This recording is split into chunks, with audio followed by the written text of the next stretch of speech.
In the Great Perfection text for this practice, it's referred to as the Vajra stance, slightly different terminology. And so here, starts on page 69, and so it refers to the need to study and practice, and it cites several different sources here as a part of that. I won't go through all of those, you can just read those. And then in the middle of page 70 it says, there are also benefits for those who are teaching the Dharma. For those, for doing so is the supreme offering one can make to the Buddha, as well as the highest form of generosity towards sentient beings. Teaching causes merit to flourish and brings the attainment of clairvoyant powers.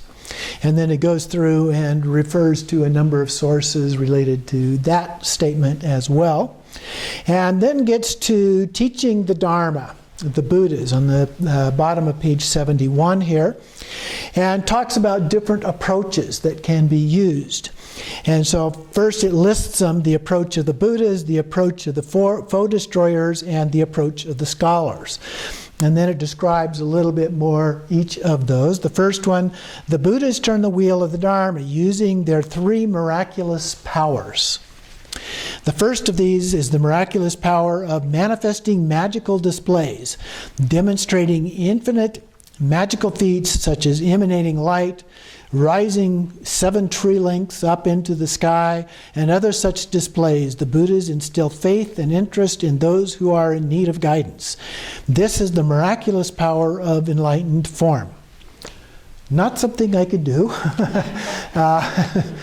But you get the idea that if you saw somebody able to do these kind of things, it might give you an idea that somehow or other this has some kind of powers that you do not, and maybe you would be then attracted to try and accomplish these things as well.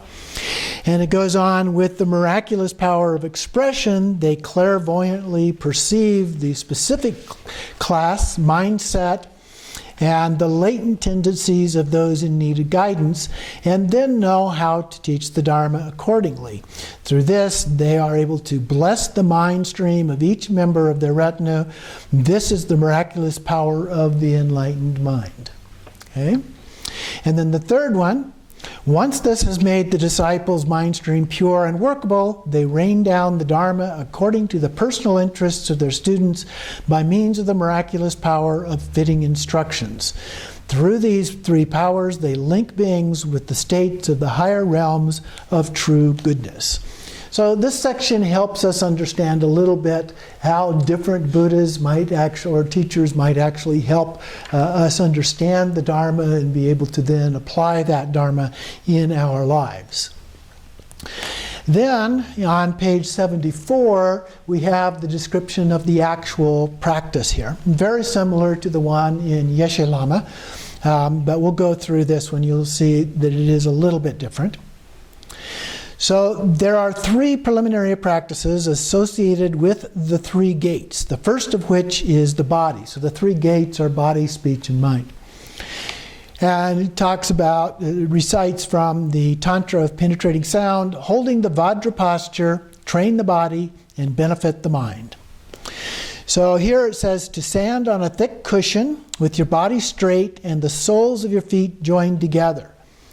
Now I haven't quite figured out to do that in a literal way, so I think it means just your feet are touching each other. Now in the other one it talked about your heels, which gives you a little better balance. If you did it where the feet are actually aligned together, then you can't do the next part of this. So dig your toes into the ground and spread your knees out to the sides. Now if you did that with your feet together like this, then you're going to roll onto the sides of your feet, and that can be rather painful. So it's usually better to have your feet so that the heels are together and they're kind of pointing outward a little bit to do this. So then with the palms joined, raise your hands up over the crown of your head, but without touching it, and spread your elbows outward. Tuck your chin to compress the windpipe, and finally, vigorously tense the muscles of your arms and legs. Now the other one didn't mention that. Your body should be like a 3-pronged Vajra, pointed pointed on the top and pointed on the bottom. Practice this day and night. And then for the visualization, Imagine yourself to be a blue three-pronged Vajra blazing with fire. Once your body begins to burn and you cannot maintain the posture any longer, heat will arise and your mind will enter a non-conceptual state. When it does, let your body collapse naturally and then maintain your original state of non-conceptuality. So the idea is you do this until you can't stand in this posture anymore and collapse. Hence the need for the pad. You don't want to do this on concrete or something like that. You might hurt yourself to excess. And of course a Vajra is one of these, with the points on the end and the small midpoint. So this is what we're emulating when we do this posture. It is important to perform the separation using physical actions. And so here the idea is that we have to physically do this, not just imagine ourselves in these postures or imagine ourselves doing this. The three upper prongs represent essence, nature, and compassion. The lower three, the three kayas, the center symbolizes the breakthrough and direct leap as the path, as a single essence. So the symbolism here that's described is a little bit different. And then the one in our practice, you'll see it described a little differently as well.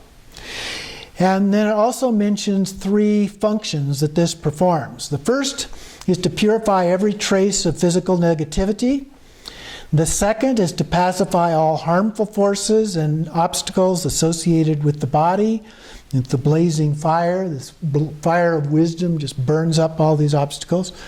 And then finally, it reverses whatever clinging one may have towards the body. As to its specific function, it says one will no longer engage in samsara and the body will be liberated into the Nirmanakaya.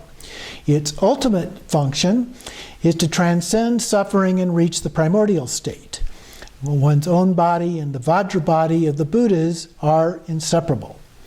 And so again, practice this day and night.